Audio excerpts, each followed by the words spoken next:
one day they was talking about the Bible. I said, I hate that family Bible. I hate it. And so they run and told Daddy, Nancy hates the family Bible. So he said, I'll see if I can beat it out of her. So I got beaten for reading the Bible, got beaten for saying I hated the family Bible.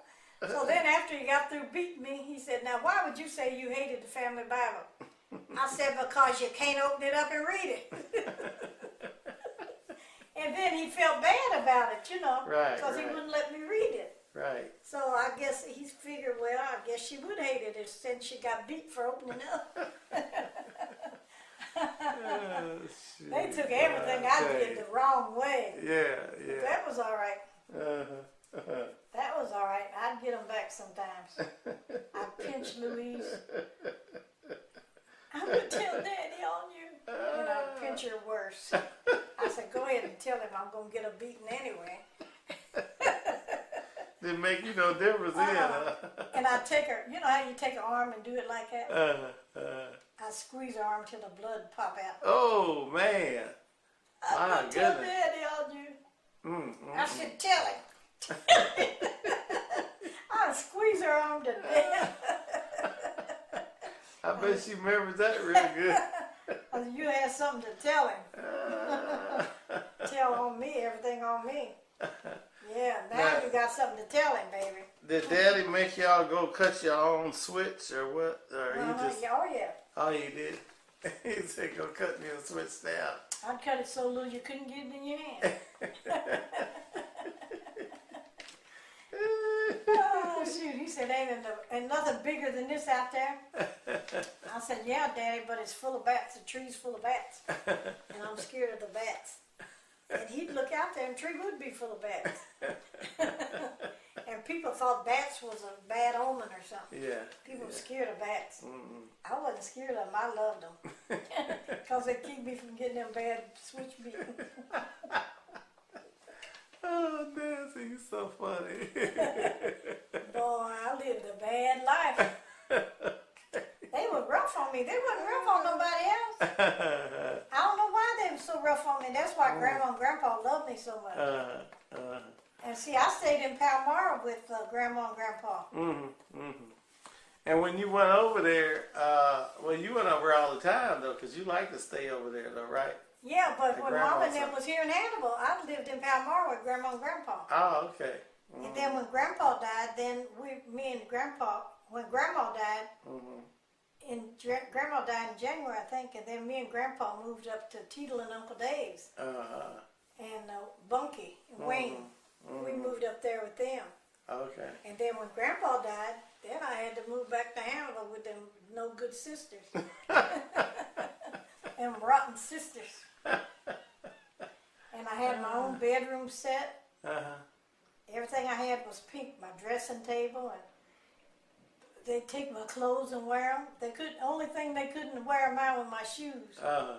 They couldn't get my shoes on, but they wore everything else of mine. Their feet was too big? Their feet was too big. They couldn't get my shoes on.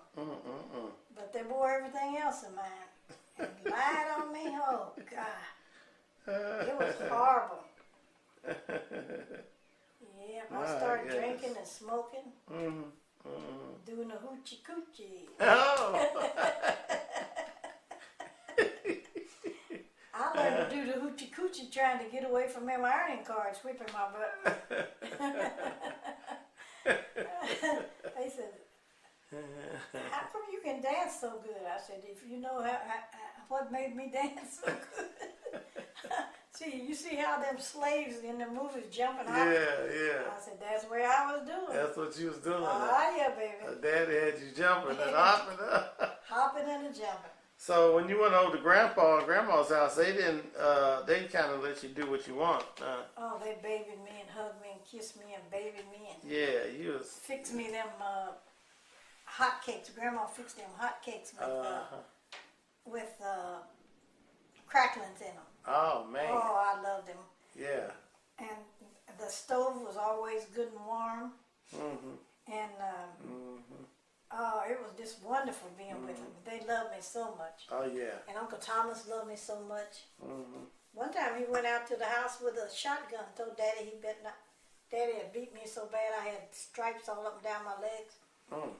And Thomas went out there with a shotgun, told Daddy, if I ever hear you beating her again, I'm going to blow your brains out. My goodness. Yeah, he couldn't stand it. He see them stripes on me. I guess so. And Grandma said, you stay down here for a couple of months. Mm-hmm. And maybe your daddy won't be so mad at you. And maybe Thomas will stay home and put that gun up. Because Thomas was drunk all the time. So. Yeah. Yeah, Man. baby. Man. Well, Nancy, we're going to do another intermission, so I'll get back with you in a second. Okay, baby. All right. All right. He just followed me around. His eyes just couldn't take them off of me down at my birthday party. Wait a minute. Crazy nut. Wait a minute. Okay, Nancy. Hey, man, we're doing such a good job with this interview, man. I mean, you just give me such good information. Now, I want to ask you about what was the full name of your spouse, siblings, and parents? Well, the full name of my last spouse was Gary Jean Ash. All right. And his parents were Dutch Germans. Mm. And they migrated to the United States, so their parents migrated to the United States so their kids wouldn't have to fight in the war. Mm. And they got off the boat in James, right over by Jamestown, Missouri, out on the Missouri River. Mm-hmm. And so then they all stayed right around there, Boonville and Jamestown, Mm-hmm. in California, Missouri. Mm-hmm. And I think he had 3 sisters and 2 brothers. Mm-hmm. And one of his brothers was gay. Oh, man. Beautiful boy. Mm-hmm. Long blonde curly hair, Mm-hmm. wore it in curls, and wore a purse on his shoulder all the time. Yeah, I seem like I remember that guy. Uh-huh. I remember that. And then he had a brother named Larry, and he just died about a year ago, Larry. Mm-hmm. And all of his sisters are still living. Okay. And Lana Kay was an airline stewardess, and I used to drive down to St. Charles and keep her kids for her. She lived in St. Charles, and that's when I was living in Clarksville. I'd drive down to St. Charles and babysit her kids while she'd be at work. And that's before Gary and I got married. Mm-hmm. And then we got married and opened a bar in Clarksville, Missouri. Right. I remember that bar. Uh-huh. Yeah, I did. And we opened a bar in Clarksville, Missouri. We had 4 buildings and had liquor by the drink license for all 4 buildings. Mm-hmm. So we had a lot of big parties, and I gave all the parties free champagne. Mm-hmm. And everybody had their parties there. Mm-hmm. And then I had pool table.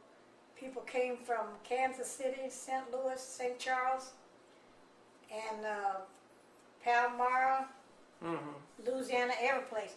Came from every place to play pool. They had different nights that they could play pool. Mm-hmm. And made big money. Mm-hmm. And Joe Dixon and his wife used to come and bartender for me. That's right. Yeah. And to have dances. And the guy that bought the band in, he would charge and collect money at the door. Mm-hmm. And I sold all the drinks for $1. No matter what it was, I sold all the drinks for $1. Mm-hmm. And the place would be packed.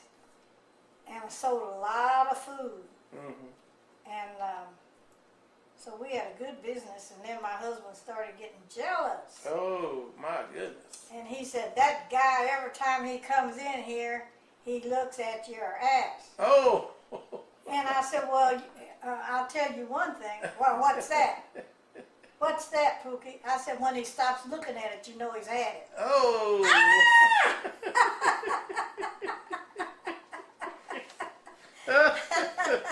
So I was hoping none of them stopped looking at it. Because I'd have probably got a whipping then. But he was a captain on a boat. Yeah. And the way I met him, Okay. I was sitting on the river fishing looking like a dog. Mm-hmm. Had a big old straw hat on my head and Yeah, I remember that. had rags and things wrapped around me, keep the mosquitoes off. And I fished every day. And I got so when I go knock on people's doors to give them some fish, they wouldn't come to the door. Because I caught fish every day. So he pulled up, his boat pulled right up at my feet and like scared me to death. I thought it was somebody that was drunk and, couldn't control their boat. I mean, this great big boat. And this guy turned the motor off and said, "Hey, lady, you want a big catfish?" And I said, "No, I have fish every day." And he said, "Well, my propeller hit a big catfish down there and we dressed it. Said weighs about 30 pounds. I said, "Oh, no, there's nothing I can do with that." And he said, "Are you married?" And I said, "No, my husband's dead." He said, "Well, how about me and my crew, my boat crew, we can tie up here at the dam and come over to your house and cook fish." And I said, "Well, yeah, what would you want with it?" He said, "Well, here's $100. Make some potato salad." Oh, man. Some spaghetti. I said, "Okay." So I told him where I lived at. So I went on home and took my fishing stuff off and went to the store and got some potatoes and stuff. Yeah. And called a couple of gals and told them to come and help me. And so when the guys got off the boat and came over to my house, I said, we had a good time. And he always was looking at my breasts. And I said, what you doing? He said, "Are they real?" Oh. I said, "Well, sure they're real. What you mean, are they real?" He said, "Well, me and the guys on the boat, usually when we get off the boat, we go to some of them houses where you buy women." And said most of their breasts come off. And said one guy took a girl's brassiere off and it was a roach come out. Oh. I said, "Boy, y'all had some rough women." So after they got through eating, and they bought whiskey and beer and stuff, and had their own coolers and everything. So all I had to furnish was potato salad and spaghetti, and bought the grease, and I had to change from $100, which was really nice money. Yeah. So he said, "Next time I come up the river or come down the river, can I stop and see you?" I said, "Well, yeah." And he said, I got my car on one of the barges. And he said, I had to park someplace, the boat, where I can drive my car off. Yeah. And take you for a spin. I said, "Okay." And I had a new car because when my husband died, we had just bought a new car, all new furniture, everything we had was new. And when he died, had insurance on everything, and everything was paid for. And so I didn't know nothing about that kind of stuff, everything paid for. I had new house, new car, new furniture, and was getting a new man. All right. All right. And so anyway, he started coming to see me all the time. And then he wanted a tavern. So we bought this tavern. And, but wait a minute. When he proposed to you, did he propose to you? All right. No, we just decided to get married. He didn't propose. Oh, he didn't propose? But he put money down on rings, wedding rings. He wanted wedding rings and engagement rings. Okay. And he put the money down on them, and then he had me go to the store and pick out what I wanted. Oh, okay. And I still have them on my finger. All right. So, and so anyway, we got married and opened this tavern, and restaurant up. And we was really doing good, but he got so jealous he couldn't stand it. So we got rid of it because it wasn't no use of, him being so upset. Yeah, he just got jealous, huh? Oh, crazy jealous.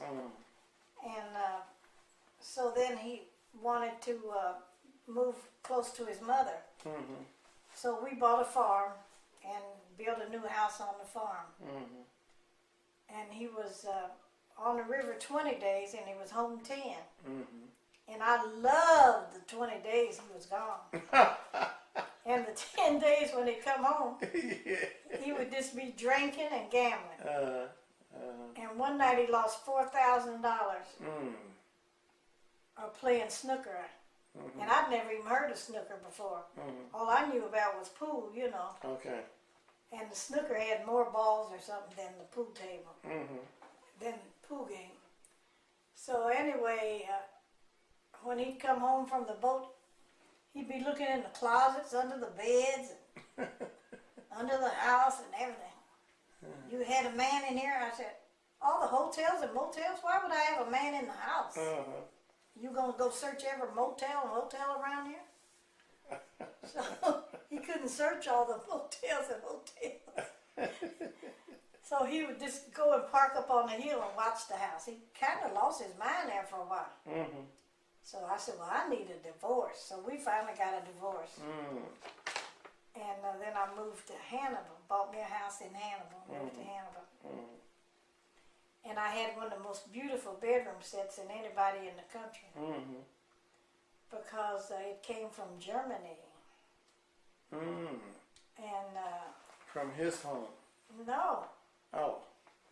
No, my brother-in-law was in the army over in Germany. Okay.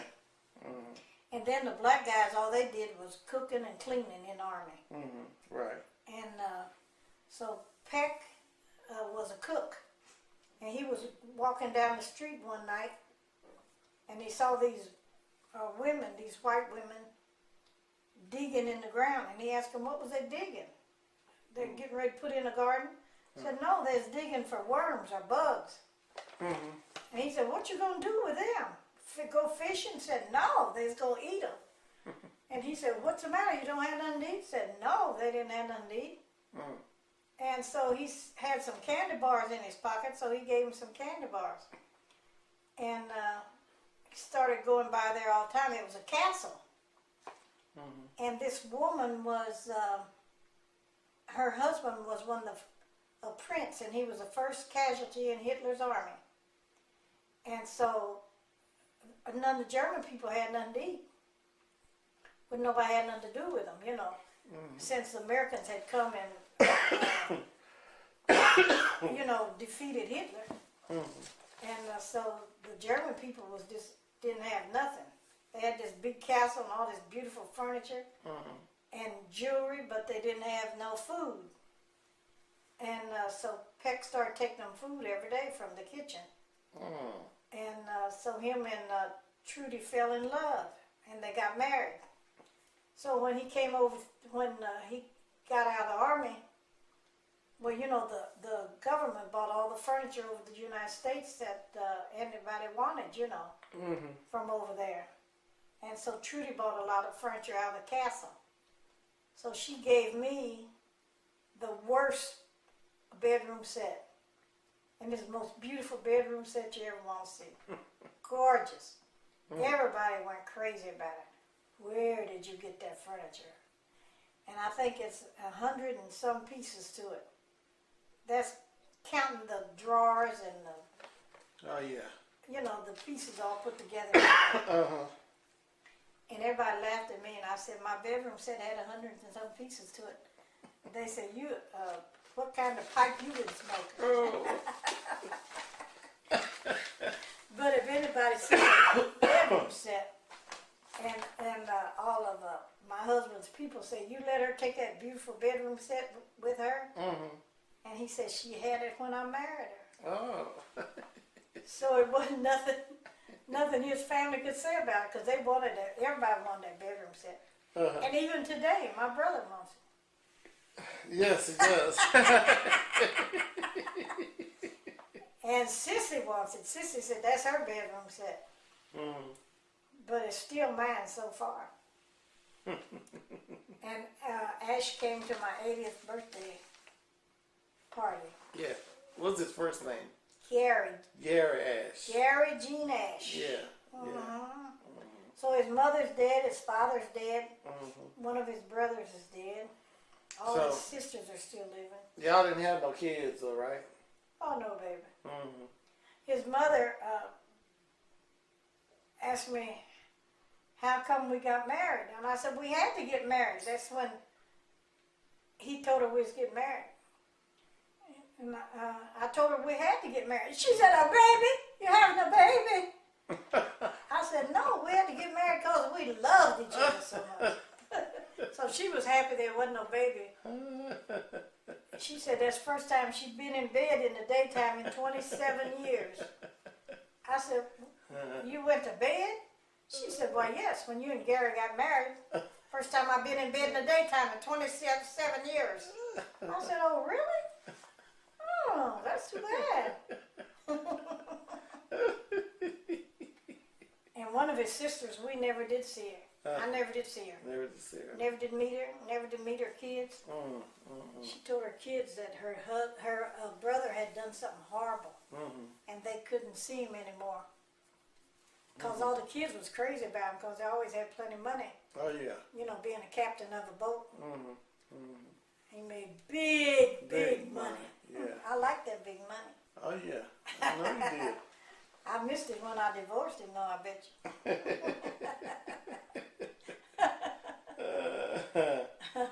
Okay, Nancy, I'm going to ask you a few more questions and then we're just about done. Okay. Okay, so tell me about your family. How many kids you have? And, you know, what was their names? And how many grandkids you have and great-grandkids? Well, I have a very small family. Mm-hmm. After I had my baby by Howard Abbey, well, then I had a daughter and a son. I had a son by Fenton Kenchlow, and his name was David Eugene. Mm-hmm. And then I had a daughter by Fenton Kenchlow. Her name was Alicia Ann. Mm-hmm. And so I had 3 kids, and David died. I think he was 2 months old when he died. Mm-hmm. And Alicia, then Sue died when she was 60 years old with cancer, kidney cancer. Mm-hmm. And Alicia's she's still living, kicking but not high. And she's got diabetes. Her daddy had diabetes. Wow. And so I told her, and Sue both, because Sue's daddy had diabetes. Mm-hmm. And I said, y'all have to be careful when you get older because your daddy's had diabetes. Mm-hmm. So Alicia got a diabetes. Mm-hmm. And because it's no diabetes at all in the Dixon family. Mm-hmm. Nobody's Nobody. had diabetes. Mm-hmm. And we're blessed in that area. so anyway, and then I adopted Curtis. Mm-hmm. So his name is Curtis Ash. Mm-hmm. I adopted him. And Curtis Ash. when he was about 15 years old, they put him on a different school bus, and he got in with a bunch of little hoodlums, Mm-hmm. little thugs, little white thugs. And he went home with them one night. So he called me up and said, Mom, come pick me up. I said, where are you at? He said, I'm at my friend's house. I said, where's he live at? And he said, some street I'd never heard of. And I said, well, how did you get there? Well, I walked from the school bus. I said, well, then walk home. Mm. So when he came home, I had fried pork chops and fried apples and hot biscuits. And I said, well, sit down at the table and eat, Curtis. And the guys was outdoors laughing because he had to walk home. And so he grabbed one of the steak knives and come at me at my throat. And I was just lucky I had good reflexes. Mm-hmm. So I knocked the knife out of his hand. And I got up and took skillet I'd fried the apples in and backed him up in the corner. So I called the hotline and they said, we'll investigate in 24 hours. I said, well, be sure and bring the undertaker. And they said, for what? I said, because I'm going to bash his head in with a skillet. And they said, we'll be there in 15 minutes. So they came and took him out of the house. Oh, man. And took him to over to Quincy, to the mental ward. And about 3 weeks, they called me and told me to come and get him. I said, oh, no, you all can keep him. He can't come back here. He messed up his home. So he went in Rodney Williams' home. And that was the right place for him because he couldn't come back to my house anymore. He had lost a good home. And Rodney came and got his clothes and things. And he didn't take his computer. He just took his clothes. And took him on to his house and took care of him. And then I had a granddaughter and a grandson by Alicia, Dwayne Stewart Jones, and Felicia. Okay. Ann Jones. And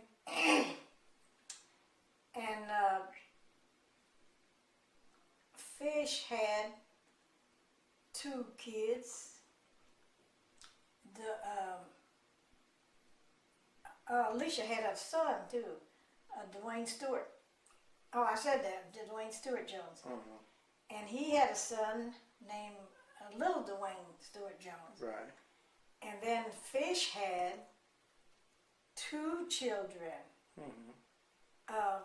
Angelicia and Austin. Okay. Austin Bubba. We call him Bubba. Bubba, yeah. Called Angelicia Sissy. And then Bubba had one child that died.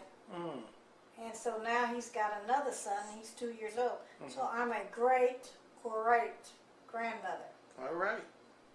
And then Sue had 6 children adopted. She didn't have any natural children.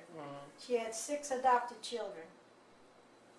And Frederick's got 5 children, 1 ex-wife and 1 wife.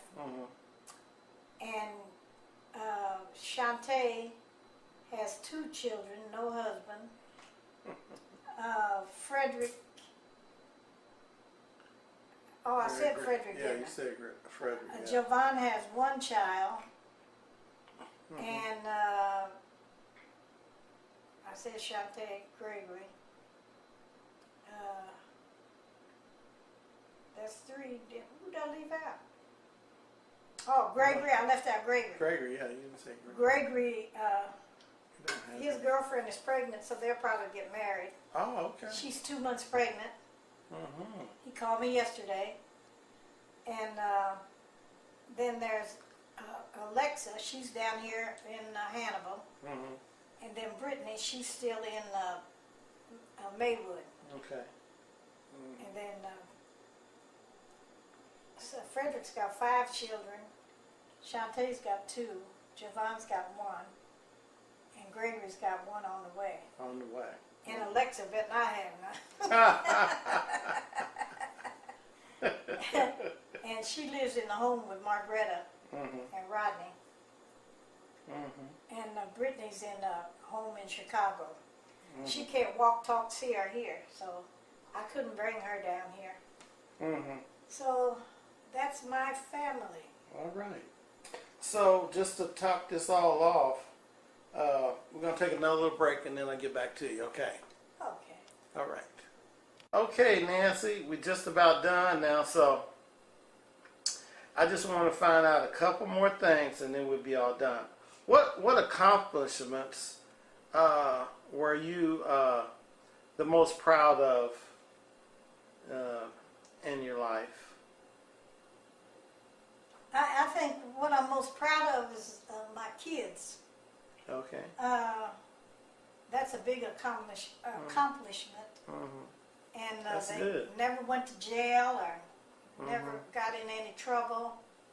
And pretty good kids, you Mhm. know. Oh, that's real good. And Yeah. That's a wonderful family. I'm proud of that. Mm-hmm. And then I think I talked about me working for the state and everything. Mm-hmm. And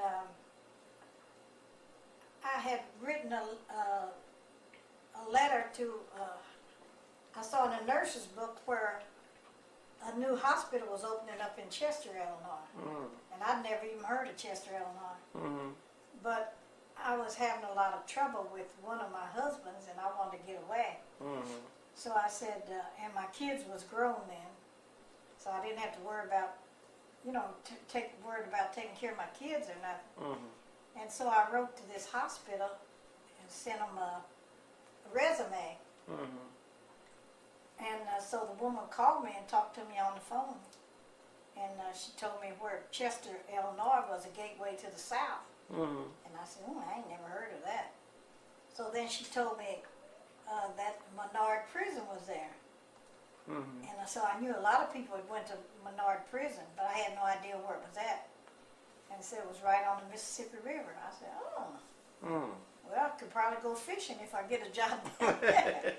So anyway, I talked to her on the phone, and she says, well, I checked your all your places where you worked at, and she said, and you've got a good work record. She said, so I'm hiring you. Mm-hmm. And she told me when to come to Chester, and that I was hired at the hospital, and said it was a new hospital. It had just been built. Mm-hmm. So I got on the bus and went to Chester, Illinois. And it was only 2 black families that lived there. Mm-hmm. And this one woman rented rooms out to people coming to Menard to see their people in prison, their men that was in prison. Mm-hmm. And so she told me she'd rent me a room, and she said, you got somebody in the penitentiary? I said, oh no, I came here to work at the Memorial Hospital. Mm-hmm. Oh, she said, oh no, baby, you're not going to work at Memorial Hospital because nothing but white people work here. They don't hire no black people. Mm. And she said, Sparta, Illinois is the next town, and it's hundreds and thousands of black people live in Sparta Mm-hmm. because that's where they make true stories and all them books. Okay. And she said, and it's a big black population live in Sparta. And I said, I have a job at Memorial Hospital. Mm-hmm. She said, no, you don't. And I said, will you rent me a room? And she said, yeah, I'll rent you a room because you won't need it but a couple of days. So she rented me the room. And I bought my stuff in. This little stuff from the bus because I'd have to get my car down there. I'd have Sue to bring my car down there. Mm-hmm. So I went down to the hospital. She told me that I had to have my white shoes, white stockings, my cap, my white uniform, my own scissors and stuff like that. And I said I had everything together, so I went to the hospital that Monday morning. And it was a man in the hall, and I asked him where was the nurse's station at. And he said, are you sick? And I said, no, I'm not sick. I want the nurse's station. Mm-hmm. So he said, well, he was a janitor, so he took me to the nurse's station. And they was giving a report. And they didn't pay no attention to me. So when the nurse got through with the report, and she said, may I help you? I said, yeah, I came to work this morning. She said, you came to work? I said, yeah, I came to work. She said, who hired you? I said, the director of nurses. Her name was Miriam. I forget her. She was Italian. I forget her Italian name. Mm-hmm. And she said, Miriam hired you? And I said, yes. So she said, well, I'll send you around with one of the aides so you can find out about the rooms and the patients. Mm-hmm. And you can take their vitals today. I said, okay. So I went around with one of the aides and took people's vitals and, got friendly and knowing, the patients. Mm-hmm. And so the next day I went to work, and she gave me a couple of patients, to take care of all day. And then the third day that I was there, I heard my name up in the air. And I kept looking around and said, who knows my name? And I couldn't figure who could be calling me. And so the nurse said, I'm supposed to take you to the director of nurses. I said, oh, okay. So she took me to the director of nurses' office. See, I didn't know nothing about the hospital. And she said, I'll never hire anybody over the phone again long as I live. I said, I said, well, what's the problem? She said, because you're a Negro. She said, we don't hire no Negroes here. And I said, but you hired me. You sounded like a white woman over the phone. I said, really? I didn't know. I didn't realize that. So see, this was Southern Illinois. Yeah. And so she said, so I'm telling you right now, you cannot work on the floor. But I can't let you go, so I'll put you in Central Supply. I said, no, you can't put me in Central Supply. I said, when I was taking training, that's the only part of nursing that I hated, was that Central Supply. Because see, everything dirty comes in there. And you have to, steam it, that hot steam, and take that stuff out of the steamer and everything. I said, no, you're not putting me in Central Supply. I said, I hate that. And I said, that's the only part of nursing that I hated when I was taking training. I said, I'm not going to go in Central Supply. She said, well, you go home and stay a week. You'll get paid and decide what you want to do. I said, I'm not going in Central Supply. And but see, with Illinois, she couldn't let me go. She'd have to keep me. Yeah. She couldn't fire me because she didn't have nothing to fire me on. So I went on. I told the landlady. I said, "Where you get whiskey at?"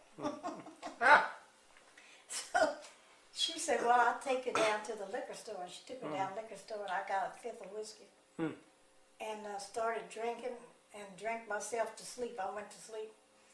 So this woman was shaking me and everything. I said, "What's the matter? What's the matter?" And she said, "You got to get up." I said, "For what?"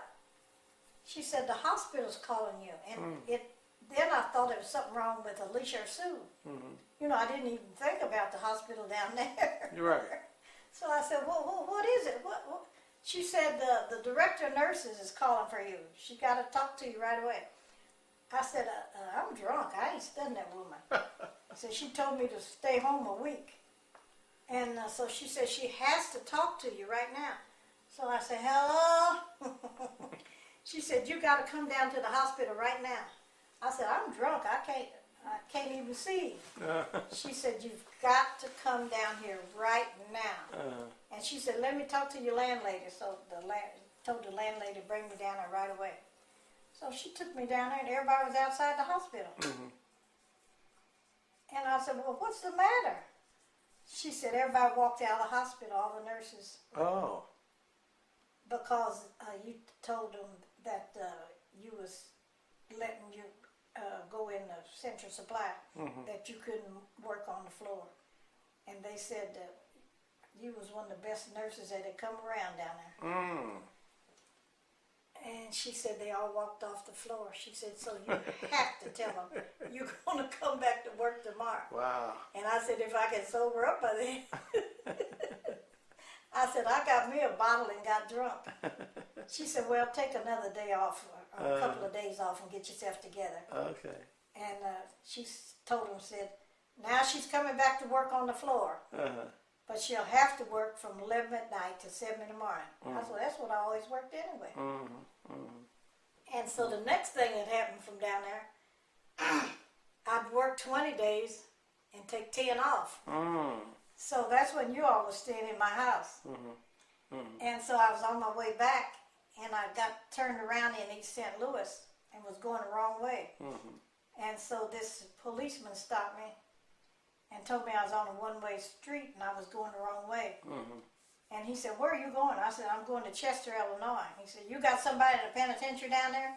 And I said, no, I'm going to work. He said, where do you work at in Chester, Illinois? I said, I work at Memorial Hospital. He said, you're a liar.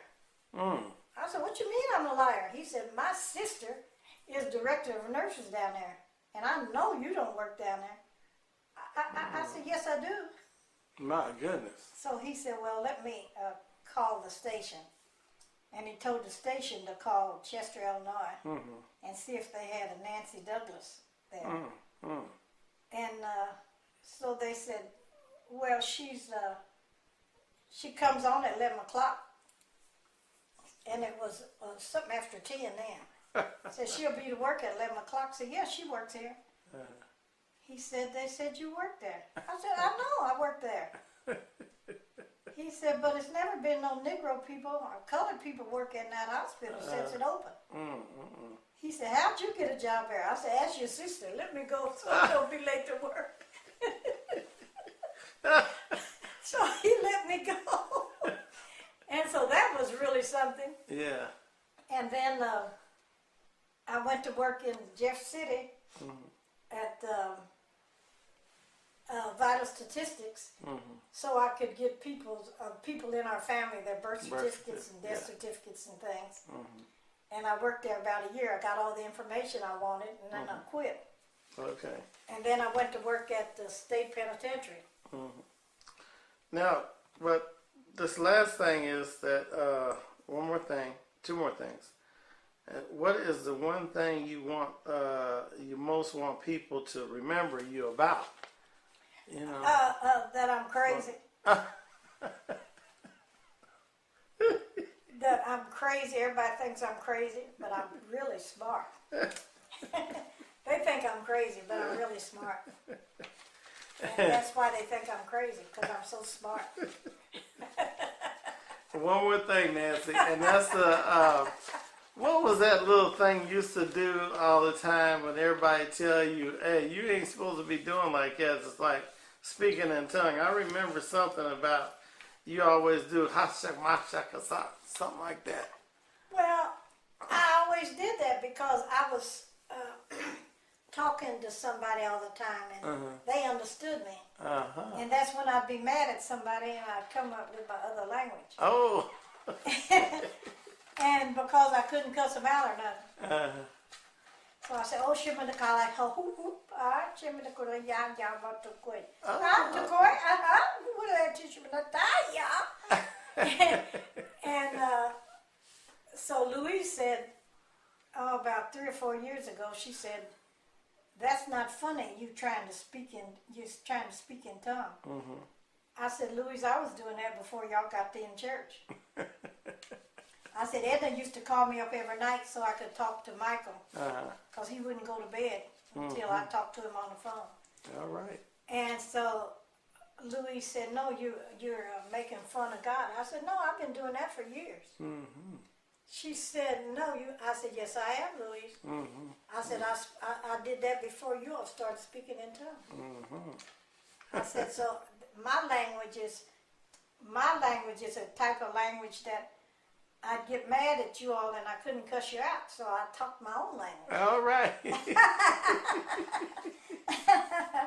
I said, I had my own language, and I said, look, Michael loved it. He'd make Edna call me up every night. He wouldn't go to bed. I know you told me. Till I talked to him on the phone. Okay, well, this is the end of our interview for Nancy Ash, or what I should say, Nancy Dixon Ash. Oh, yeah. And so this is, we had a very fun time today. It took us a lot of the day, but it was worth every minute of it, and to hear Nancy's voice.